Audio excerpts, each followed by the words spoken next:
let's talk about your NBA career, man. You were known as a defensive player. You had to guard some of the toughest players in the league during your time.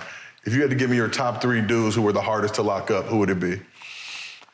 I wish I could say him, but not. Because you locked me up. You have no problem with Gil? No.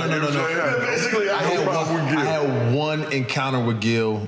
Hubie Brown threw me on him. Gil's super hot. I go in there, and I guess Gil came to Memphis, really was not really interested. Hold Gil to his career low. But what he does is, he sees me turning up, then like, all right, I'm gonna have 60 on y'all next time. So now I'm like, shit. And Hubie runs a zone on him the next game because Gil took it personal. But I just happened to be extra motivated because I wasn't playing, and Gil really was probably looking at me like crazy. And Gil really didn't like that much contact. So a physical person like me is probably going to be the one that he don't want to deal with, but it wasn't that many guys that really wanted to be physical and probably was athletic. So Gil could do whatever he wanted to. But I had more. I had more to gain from that game than Gil did. Man, he was one of the defenders, because you got to remember, if you look at comments on everyone hated him as a defender. That's fine. Yes, they're supposed to. You're doing your job. He didn't do team defense stuff, right? So you know how, I know, he if knows I swing the rotations ball, and stuff, what I'm supposed to be doing. Yeah. No, I'm not. No, because it's my job for you not to get the ball. So, shutdown corner, yeah, I'm going to be a shutdown corner and you not getting the ball. If I'm strong enough that if you get the ball up, you're not getting it back. Yeah, see, yeah. And Gil's like, no, you're not strong enough, Gil. Weight room, you're not weight room strong yet. You don't care about the weight room at all. And then he'll get frustrated and then he'll lose his mind because his teammate out. Cool. But my top 5, probably the hardest to guard were, not in any order, Vince Carter. Okay. Because Vince, probably the most talented basketball player I've ever played in my entire life. He can do everything any of your favorite scorers could do. Was the most athletic person you probably ever see in your entire life. But he was just such a great person. So if Vince is having a bad day, you're in trouble. Mm-hmm. But he's usually having a great day. And he's ready to laugh and be cordial with you. So my defense for that, tell some jokes. So but he was shooting at the hash mark when he get hot. He could really shoot the ball. He could get downhill. He's long. He could do whatever he wanted to. So now, I just got to keep you in a jovial, manner to stop you because he's such a great person. But he was the hardest once he was locked in. Once you make him mad. Yeah, he's mad. You really ain't doing nothing with him. Bron. Same way, Bron controls the whole game. That's strong, fast Bron. I remember I hit Bron on the break one time, and I am not a weak individual, but I put everything I had to, and I bounced off him like a little kid. So they say you're dirty. Nah, some of these people are really, really strong, and you have to take them out because you get a line between getting and and taking them out. And you get in trouble if they score. So you're just trying to stop the play, and you may be too strong.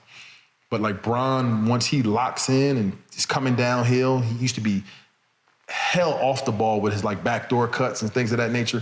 When he wants to lock in, you're at his mercy. Then after that, cold, but the triangle made it so tough to push in places. So one-on-one, they put you on islands. He gets every foul call. But he's super gifted too, not taking anything away from him, but he gets all the calls. He's gifted. He was going to complain and try and get every last he get out the ref. He got full control over every ref available. But then they keep you on an island, so you can't really push him to his weaknesses if he played the game with his so cerebrally that I could stay in front of him on the perimeter. So he'd turn his back to me. My post defense was where I would struggle a little bit with him. So he may either go all post or he knew my schedule of minutes blocks. So some coaches do you by minutes. So he knew after the first 8 minutes, all right, you coming out. Come on, JR. Come on, Anthony Carter. Come get some of this. I'll just pass for this time. I ain't gonna wrestle with you. You coming out any minute. Yeah. Okay, sub, cool. Now I'm going to work. And then he had no conscience too. So he could miss 10 straight shots. And most people are get a little shaky, not shoot anymore. I remember when he did get hurt the game in Atlanta, he started the game off 0 for 10. And the first quarter and made his first bucket 1 for 11 in the first quarter. And he was not rattled whatsoever. Finished with like 31 or something, I remember. Finished with 31. I remember going out in the second quarter. Kyle Korver came in, some other people came in, and like he was under control a little bit. The third quarter where he went on a tear, he did made like 8 straight shots or something like that. So then now, all right, get him, Tay. Okay, cool. I did my job early, but now I can't play. Okay, now I got him. He makes a shot. Then you may get him to take some shots he don't want to take. He misses 3, misses 4. Next thing you know, you in a full ISO situation for game. You're like, oh man, like this is what you wanted your whole life. And at that point in time, I had never been gamed before. So it was a lot going on. It was a lot riding on this situation. Like I've had a lot of ISOs, 3-2-1 type situations. Nobody had ever scored on me. So like I probably was, once again, more locked in than he cared at that point in time. You got 2 chains on the side, yelling, like, and he go for the fadeaway. I'm just trying to get as close so he can't see it. Like that's all I wanted to do. Because what he didn't know at that point in time is like, I've always been a super fan of Kobe. Like Kobe's a year ahead of me. Like all the stuff you hear about he was doing at ABCD. Like all the rumors you hear about Kobe, I'm from Jersey, Philly right there. Like you hear all of this, you trying everything he does. Like been a fan in college, idolized him and Ray Allen and Jordan. So if I was trying to hurt that man, like that's the last kind of person I would really try to hurt. Like I'd be more excited to play in a situation like that. But he ended up getting hurt, and it's like it went somewhere it didn't have to go. But he was like he's not number 1. Because I still say Vince. Vince gave me more problems, but he'd probably be 2, him and Bron, 2, 3. Who else? I used to get on Paul Pierce's nerves. He used to be so mad. Like me and Paul be ready to fight. I got to tech in street clothes because Paul be so mad at me from a game before, and like I just run my mouth and like Paul be mad at me most of the time. Everybody wants to fight you. But yeah, because I'm not going nowhere and I'm very physical. So like, you gotta deal with it or not. Steven Jackson, Jack, who would you be on a tear by that time? You just make him laugh. And Jack could get out of there. I remember Steve Nash. I always thought I could rip him. You can't never.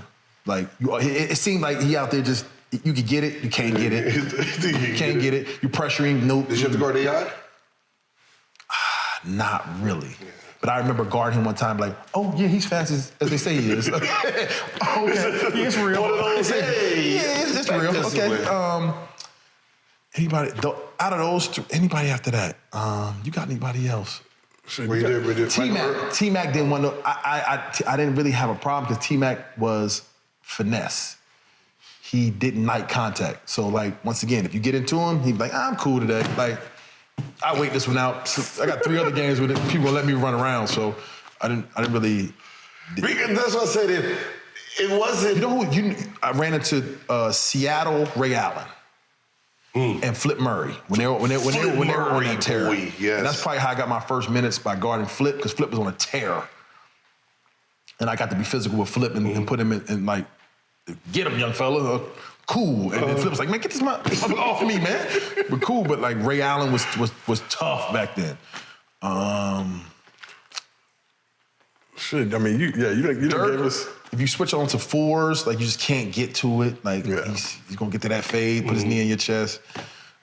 That's tough. He didn't go by logic though. That's what makes it frustrating for a scorer. Like we study defense, right? So like I pass it, that has to jump, right? So I know what he's supposed to do. He never did it. And that's what frustrates. Because like I pass it, you're supposed to jump, you're supposed to, that person got the ball, get your ass in there, get ready to take his charge. Right? Do one of those. No. He gonna stay right here, look at you, grasp it with your grab like I never got why are you touching me? You're supposed to touch me right now. KD was young. Kawhi was young. You probably had Michael Redd? Mike is more chasing, like bump people off screens. Rip was more chasing, bump people off screens. Like I'm physical, so I could like push you off screens, stuff like that didn't really bother me. Guys that like the post really probably gave me guard, but Bonzi Bonzi, probably, yeah. Bonzi would give me a little bit of try, but I had to deal with him in practice. So like Bonzi would give me a lot of But trouble. he liked physical. Because he liked physical. So like everything I'm giving, he like, yeah. Give it to me. And he responded off physical. I had to guard D Rose for a playoff series. I had to guard Chris Paul for a playoff series. Dan Williams said he wanted to fight you, so obviously you frustrated him. Darren didn't like contact. Didn't like contact. And But did these dudes really want to like? No, Darren wants to fight him. okay, so Darren, and what he said made me laugh because he ended up being my partner. Because when we played on the Cavs, like I hung with Darren every day, and he was like, you know, I really wanted to kill you at one time. Okay, cool, but Darren, This is the face you get.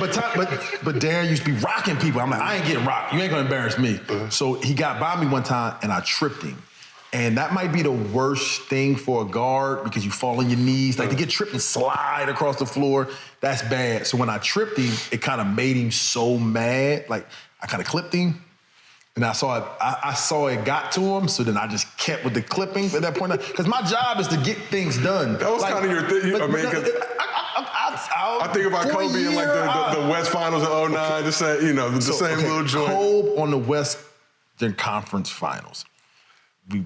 People have made a block of like 4 plays to be an all-out assault on Kobe. Number one, with George Karl, that's my guy, but my job, he had hits out on people. It was like wanted posters. Okay, if I get a flagrant one, we paying it. If you don't get a flagrant one, you ain't doing your job. Like you getting cussed out for like layups. Like we were bruisers, so like for sure. You ain't coming in our paint. First and foremost, you come in the paint, you got to sit down. And they allowed it at that point in time. So like we had first round was Chris Paul. Chris Paul, me and Kenyon just jumped in, physical with him, physical. CP ain't talking to me for like 2 years because it was just so physical. But that was our job. Like we gotta get the ball at your hands. We knew that once you trying to jump out of 6'6" and 6'9", put some wood on you, like we gonna make you quit. Dirk the next round had to quit. Then you get the Kobe. And Kobe with everything. But, as I said before, I got a lot of respect for him, so I'm coming in respectfully.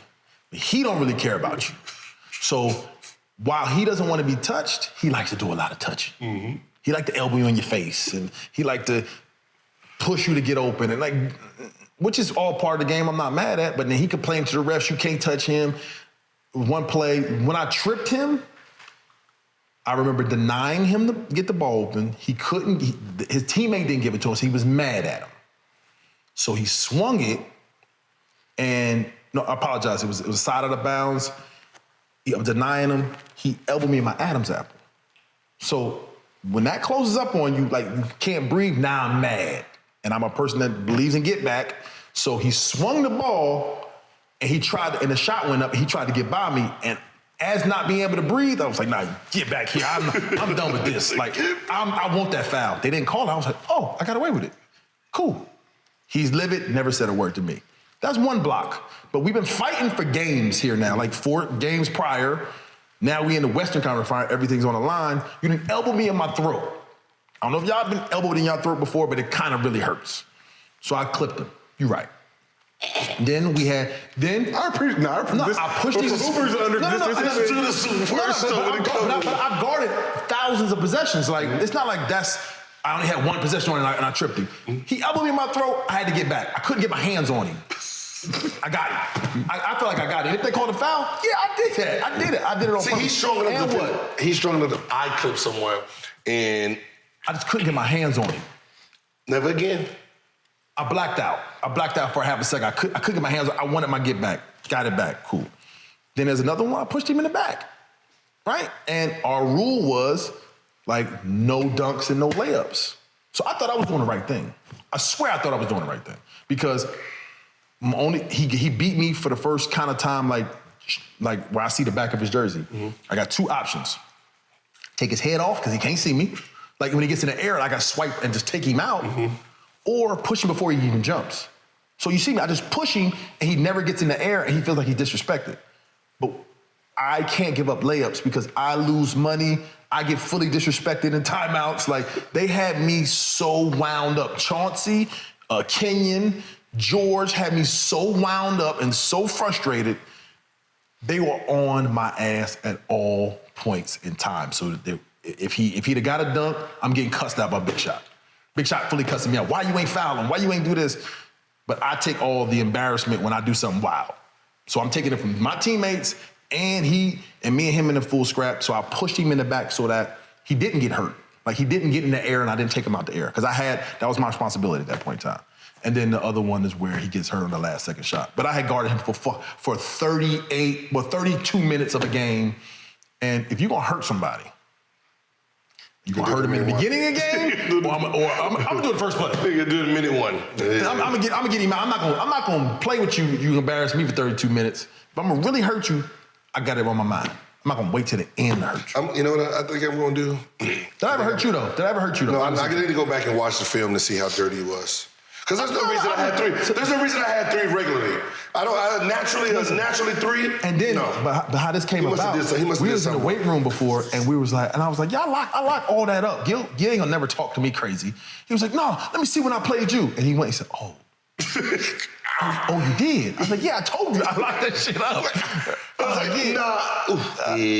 yeah. But I never really, mind you, I'm playing hard, I'm aggressive, like, all that comes from a good place. I never really tried. Cole was like, I lived and died by Cole. His youngest son played the same way. No, my youngest son, my middle son. They rock. The middle son. They rock heads. He is a little aggressive. Little rock heads. He's aggressive. He ain't got control of his body yet. The mother son don't want to play with him. But he's a little strong. He's just a little strong, bully. Yes. But that's even in college, remember, just beast. Like, you know what I'm saying? Like he was on the weight program. But and then, college. So I had some runners in college, cool. But we so close that we talk crazy to each other on a daily basis. Mm-hmm. So it was a lot of stuff going on. Like Carolina and NC State, there's a lot of stuff going on off the court that you don't know about on the court. Like, were y'all hanging out? And that's the thing I don't think people realize. We all went to the same barbershop. Okay. So you could, and we got the same barbers. So while they getting tickets to the game, but they kind of keeping stuff going. Oh, you know what, Rashad McCary just left here. You know, he said he gonna do to you, but then you could have been in there last week with him sitting there, and he talking crazy like, oh yeah, we coming. It's okay, cool. I'm seeing you a freshman. I got too much pride. So was there ever any beef with like barbers giving them better haircuts or who's charging more, who's tipping? Like because they wanted tickets to all the games. They didn't care about that one game. They had. He's bald headed. No, I had hair back there. I had a full set of waves. Don't do me like that. All right. Do me like that. 360. Don't do me like that. Ever since I know he's bald headed. Don't do me like Stuff changed. I got older. but it was just, it's a lot going on at that point in time. But we competed, man. Physical has always been my nature, competing. If I gotta take a hard foul, take a hard foul. Like, I ain't really out there trying to hurt nobody by no means, nah. But I believe in a hard foul, don't get it twisted. Because I grew up watching the Knicks. For sure. So, like, Charles Oakley, Anthony Mason, like, that's my pop's a Knicks fan. That's my brand of basketball. Like, you get hot going too up, we gotta put you down. And we're gonna see, we're gonna fight. You put you down a little bit. So that's what I grew up watching. No Chill is brought to you by Wondery. If you love No Chill and are looking for more in-depth sports stories, The Lead, a podcast from Wondery, has you covered. We love The Lead over here at No Chill. I give it a listen in the morning when I'm getting going for the day. Some episodes are 10 minutes, some are 30 minutes. It's everything you need from the stores and nothing more. The show is hosted by Anders Kelto and Tiffany Oshinsky. And they tackle everything from championship wins inside the locker rooms to fully detailed analysis of the situation with Brittany Griner's Russian detainment. There's a new episode every day, and it's always the story you'll want to know about at the water cooler or at that weird few minutes before the Zoom meeting gets going. Listen to The Lead on Apple Podcasts, Amazon Music, or you can listen ad-free by joining Wondery Plus in the Wondery app. Again, No Chill is brought to you by Wondery. No Chill is brought to you by Factor. As you can imagine, I've tried doing the meal prep thing, and to be honest, it doesn't work. I hate cooking. All the Tupperware and the same food over and over again, it's not for me. That's why I love Factor.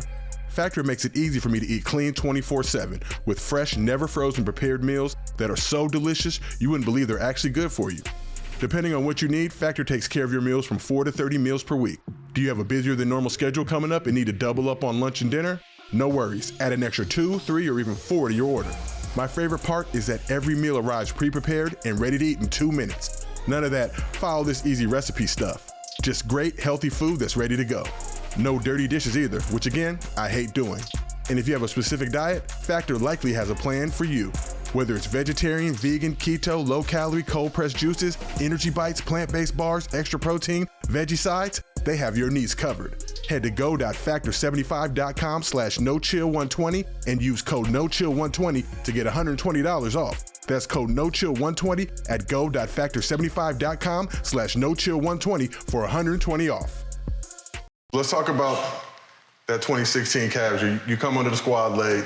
How excited are you when they signed you? It was like April, right? You come in and you know that you got the opportunity to thwart the greatest team in NBA history in the 73-9 Warriors. I had just finished a G League season because, as a free agent, I just wanted to stay in shape and play, and was looking for a call up.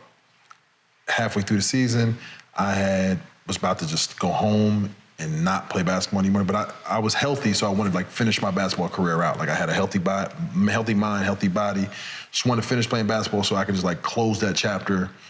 Just finish out a year, finish competing. I almost quit. My coach brings me back and was like, listen, be there for the young guys, finish the season out. You give them more than you actually know to these guys, so just finish it out. I finished it out. Had 43 my last game, set the record for that team. No, I ain't gonna talk about that. But finished it out, and I was prepared to retire. Honestly and truthfully, I was done with basketball, next chapter, so I was in shape. And I think one of my last games was against their G League team, saw Damon Jones. And I was like, yo, what y'all doing with y'all last spot? He was like, matter of fact, you might be cool for it because we need another wing. He's like, I'm gonna tell T. Lou. Didn't think nothing of it. So I go home, I'm home for a week. But since I love the hoop, I'm playing at the men's club. So I'm playing 3 days a week at the men's club, still in shape, just finished the season. And my agent called and he was like, yo, the Cavs are thinking about signing you for your last spot. Yeah, whatever, man. All right, let me know. So I called T. Lou, and T. Lou was like, yeah, they threw your name on a list of guys, and I told him, I really think, he'd be perfect for us. So a couple days go by, and then they end up calling and saying, yeah, we need you to come down, for our last game to be on the roster. So I had to, literally, fly in that day, sign my contract, play a game. You're playing damn near 40 minutes of a game, on the site, just be eligible for the playoffs. So now it kicks in after that game, you could be a part of something special. I got a chance to, now at this point in time, be Bron's teammate, compete against him because we're in the same draft for, 10, 11 years. You hate him. You think he's cheating. You think, he a robot. Where does he plug in at? All these things that, you have a hating spirit because, you just can't really beat him or stop him. But now you get to see how this really works and as much time he puts into preparation. One of the craziest things that I saw in our first shoot around for our playoff game. And it's a coach's scout. He's going through and he's like, no, they don't do that. And the coach was like, what you mean? It's an X cut. And he was like, nah, it's more of a loop cut because bang, bang, bang, bang. He already knows their whole playbook. He knows the other team's playbook in a more deeper sense than the coach who scouted was. So, he's prepared. He's really prepared. He's really the first person in the gym. He's really one of the last to leave because he's going to do everything possible to take care of his body. He's going to do a cold hot tub. He's going to get a massage. He's going to get in the cryo chamber. He's really taking care of his body. He really gets his sleep. He really is putting in extra times for conditioning. He's really working out in the morning time. You don't see a superstar that has all these accolades care this much. And now he's it's not by chance. It's not God has his hand on him. He's talented and gifted, but he's actually maximizing what he's been given. So you get to see, and then you got Kai on that team, who I've known since he was a kid. I got a lot of ties, RJ, Channing, Shump, guys you run into him, you've known over years, K-Love, James Jones, it's like you just walking into this big old family of guys that you know already, and they got respect for you, you got respect for them. So now it's a special group because everybody gets along. And the best teams I've been on are guys that they hang together off the court, so as their collective unit on the court. So we would go to dinners together, we would have conversations they know you as more than just your teammate. So usually teams separate into 3 pods and they usually be at odds with each other and they only talk to each other. Nah, you got Deli and Moskoff at dinner. Like we all go out as a unit. And everybody might not stay for the whole time if we do something after, but like they all together. So we had like a crazy bond of teammates. And then like Brown was just like super dedicated to everything. Everything was planned out, meals, time to work. He's diligent about everything he does. So now I have a respect for him. And I just remember about that year, like my first game in the playoffs now, like I pulled him over to the side. And I was like, do you see the way he's playing you? You see how they are playing you? He was like, what? So we go over it and I was like, so because if I was guarding you, I'd do X. And he was like, cool. And he took it and used it. I've been in the G League for the whole year, and I'm talking to the young kids, and they just like, man, screw you, man, like whatever, like, you old, you don't know what you're talking about. Like, they not listening to nothing, and I'm fighting them for their attention just to teach them things that I just picked up along this journey, and they not really listening to the end, so like, I'm not used to somebody listening. He was taking every set of information you give him and applying it, no matter who it is. Like, he can take constructive criticism. Remember, him and Tristan got into it one time, and he was like, but Tristan ain't. I was like, but bro, you wrong. Tristan was there. He'll run through a wall for you. You got it, you need to apologize. Goes and apologize. Like, if you hold him accountable, he'll listen. If you give him information, he's taking everything to just be better on a daily basis. That's where like the respect came in because he's a hell of a teammate. He's always prepared. He gives everything he has to winning and being dominant. It's like, okay, it's not by accident that he's considered one of the greatest of all time. So did they add you to the group chat? Yeah. And what did that feel like once you signed? You just in it. Like at that point in time, you think you got a chance to win the championship, but like you like. But in the group chat, are you coming in with jokes right away? I'm not even playing. Playing your like part, they already got their rhythm to the group chat. I'm just listening and watching. So Is it a group chat like? I still got the group chat. How our group chat is? Nah, it ain't one of them. It's a group chat, and then it's a side group chat. The Damon Jones group chat. Okay, so Damon Jones is. So yeah, I'm in the group, but it's pods of group chats, but it could go to that group chat. It can go to the other one. But it was all lighthearted fun. Like we had a great team of people that cared about basketball. As you said, like they cared basketball was the priority. Mm-hmm. So guys were in there working. JR had gotten a rhythm with Bron and like was prepared and was working. And I've known JR since he was in 6th grade. Like now you see him fully focused. It was refreshing to see guys like on a real mission that cared about each other. So it was dope. So now you look at Ty Lue now getting to play for him and now getting to work for him as a head coach. He recently said when he looked at the next wave of black coaches that he wanted to see be head coaches in the NBA, your name was on that list. So what does that mean to you? And is being the NBA head coach something that you want to do? It's definitely one of the things I want to do. It meant a lot to me because I have a lot of respect for him, period. That's my friend, but like he's a mentor of mine, period. And we've had a friendship since I was a senior in high school. Like him and my cousin Al trained together. So I've known him since then. And he's been older than me, so we've gone back and forth, but we've been friends this whole time. And I can remember being in like the first round. So mind you, I thought my friend just got a job. Like, once again, listen to the media. Mm-hmm. Bron wanted T. Lue, and he's just the rah-rah guy. But like, it was a baseline out of bounds. We may be down 1, and I'm like, okay, what you got, Lue? Like, you really coaching? And he looked at me like, all right, watch this. Draws the ATO up. Watch, Kai, we're gonna get layup game. We're gonna get an open shot for Kai game. Watch game. And it happened. I was like, oh.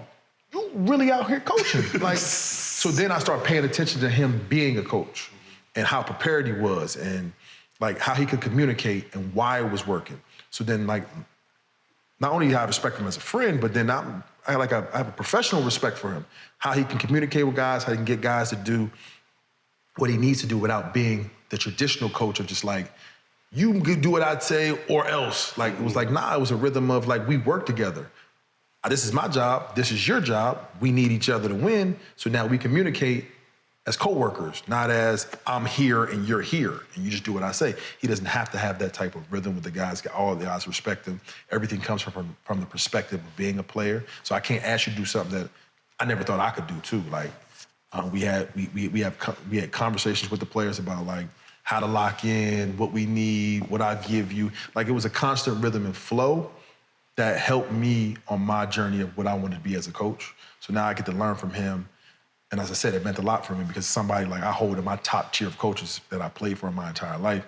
And at that point in time, I thought Coach K was my best coach because he could do it all. He could X and O's, he could do defense, he could do motivation, and like he knew how to get everything out of every guy. Like Coach K is passionate. He's not a yeller to the point where he got to make you get on the line and do everything and like corporal punishment to do what you got to do. He communicates well, and T. Lou's up there with that because he can do it. He can do it all. And it's a natural flow of doing it all. He learns. He's always trying to get better, but communication is the highlight of it, and it teaches you how you want to be as a coach. So it meant a great deal for him to put me in that category because he had never spoken to me about that or what he saw. It just came out in an article. So when you look at this Clippers squad, obviously battling some injuries, hopefully you get Kawhi, PG back, close to full strength as possible. Is this still a championship level squad in your opinion? I would ask you guys that because, of course, I'm going to say that because we got a healthy Paul, we got a healthy Kawhi. Our young guys have a year better. We got one of the best rosters in basketball, like, period, point blank. We got two of the best shutdown corners. They both can ISO score. They both can space the floor. We got shooters everywhere. We got guys who can play both sides of the ball. Robert Covington, Nick Batum, Terrence Mann. We got shooting in Luke Kennard. We got guys who are stars in their role. They're great people. They love to have fun, and they love to just win and play basketball. What type of point guard you need? You name everybody but a point. What kind of guard? We obviously at points in time want to add another point guard because we have Reggie Jackson and we have a young in JP who's coming up and learning the role. But some guy that can control the talent that we have. So if we can get a backup point guard or in the sense of just helping us out, control when Reggie's off the floor or just control the flow of movement, come downhill, make plays, like that's known that like we had a gap at that spot as like a backup because of injuries and things of that nature. But we would welcome that. I'm saying everybody would say that. If I could envision the best of them, like that's Kyrie? Tough. I can't speak on things of that nature. No, I can't. I can't because I can't. No, what I'm saying is, will Kyrie? There's a thing called tampering. No, what I'm saying with a I talent. have nothing to do with that. I can't speak. I can't speak on no other player. Then you suck. I do. I can't speak on no other player. Trying to get this Obviously, man No, I forgot. I'm a fan of our team. So we talk basketball. We do talk I forgot basketball all the he's time. coaching. And mind you, and me and him as friends, we like, what if X, Y, and Z, like, just We, like, like, matching, you know, like free agency we've and been things of out that here, nature. We go, would you trade for, obviously. But the roster that we have constructed today, I think we have the best roster in basketball, honestly and truthfully, because we not fully healthy. You saw the product we put on the floor. Now our young guys got a chance to be in the hit. Like Zoo got a chance to be out there. Zubac? Yeah, and be a step better. Take on switches. Like he got a chance to do a couple things that he normally wouldn't do if Paul and Kawhi weren't on the floor. Bro, you became and take a real another step. Clipper fan, bro. I definitely am. You became... You're getting the bag, You though. became like Clipper, Daryl, and Why. Like, bro, you just became delusional. No, how are we delusional? 'Cause we can go back and forth on this one. Delusional. And I hate to do this, but before Y got hurt, like, what was you saying then? Yeah, it was okay. It was okay? Yeah, it was the Clippers. The number, We're gonna have to treat, you know what? I'm gonna have to treat you like a real Clipper fan, bro. Y'all are the Clippers. what does that mean? We're under new. You're from new Jersey. Stewardship. You're from Jersey. It's just like saying Our Mr. Ballmer is not the same person that was in there before. So no. our culture and everything that we have going on right now is a total different I experience. get it. Because I was a Clipper at one point in time as well. So it's a total different experience. get it. And you keep now you acting like a guy in the media where like, it's gonna always be the Clippers. This is growing up Nah, Clipper fan. we're ran totally different. No, this is. You know, in LA, you either a Clipper fan or you a Laker fan. That's Period. fair. Right? So you grew up a Clipper fan. Laker. Kobe Bryant. Oh, you are one of those front runners. Okay. No, it's Kobe Bryant. Oh. I wasn't Showtime. I wasn't a Showtime. Like I was a Kobe Bryant Laker. Okay, I respect that. All high school. That's Kobe Bryant. Like that's us. Clippers, y'all had Keith Kloss. I have no recollection of that. I know, he was from Jersey. I can't. All I know is the Clippers. Let me just show you. Keith Kloss. No, I'm just show you. Clippers in LA is like being an NBA player wearing New York Knicks gear outside of the season. Not anymore. You just don't do that. Not anymore. You just don't do that. That's what you know damn well. You cannot wear a Knicks uniform outside. All these historic franchises that you may speak of at this point in time don't have as many consecutive winning seasons as we do. No, Clipper gear is cool. No, don't change. Don't move the goalposts. Clipper gear is cool. I'm just saying, it's like all these other franchises that you may throw in there, like you just said, New York Knicks. Is that cool uniform to wear outside of? You know damn well. There's a lot of Knicks fans wearing uniform. Player, if you a New York Knicks player, you wore your outfit outside, you get laughed at. Am I right? Not in New York. Not everywhere else. No. If you wore that uniform outside anywhere, you wear like how you got the logo. So you mean to tell me only the Warriors and the Lakers uniforms get play? That's where what uniforms get play outside? Everybody else, but come on, please get out of here. It's just something about that. Nobody wears that. Come on. I don't care what they wear. Buddy, I don't care. You remember when you had it on one time, and I was like, who wears that? So you wearing Wizards gear outside? Huh? I can't hear you. you wear Gilbert Arenas jerseys outside? No, people ain't wearing them. Whatever, man. Maybe when you was hooping, but not anymore. You get it. I'm on Instagram with him. You get a couple dudes. I got my Gilbert jersey on. Every now and then they resurface one, but that's it, man. So you can't. No, we got people wearing Clippers jerseys. We got the city on smash right now. We had injury bug last year. On smash. How you letting him disrespect us like this? Are you guys a fan of the playing tournament? I don't really have an opinion, but not opposed. Yeah. Well, how do you? It's just one of those. Just it is what it is. It just is what it is. Like it's just what you have to deal with out there. But like, I'd love to hear the opinion of other people because, like, normally if you're an AFC, then you just go be an AFC. I don't like it for a 7 seed. Because a 7 seed from was an 8, 9, 10. A 7 seed from a 10 seed, that can be, if you look at history, that can be damn near 15 games.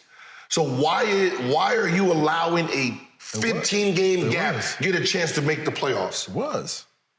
That was for kind of our situation, but we were AC. You're right, but AC to what? 10 seed? Because we had played 7-8, which is in Minnesota. And then we had to come play New Orleans. And New Orleans was? How many games behind?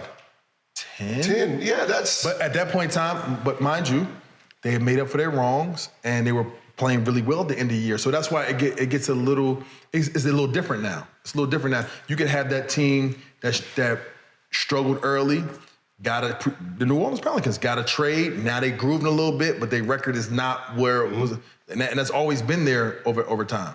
You know what I would like. You know what I would like.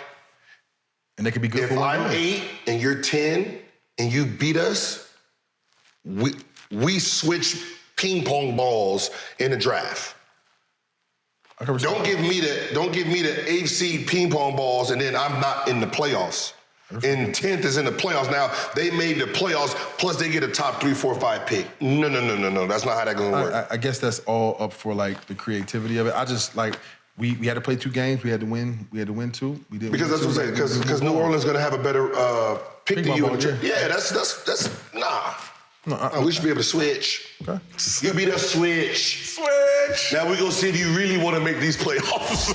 Yeah, they had nothing to lose, really, right?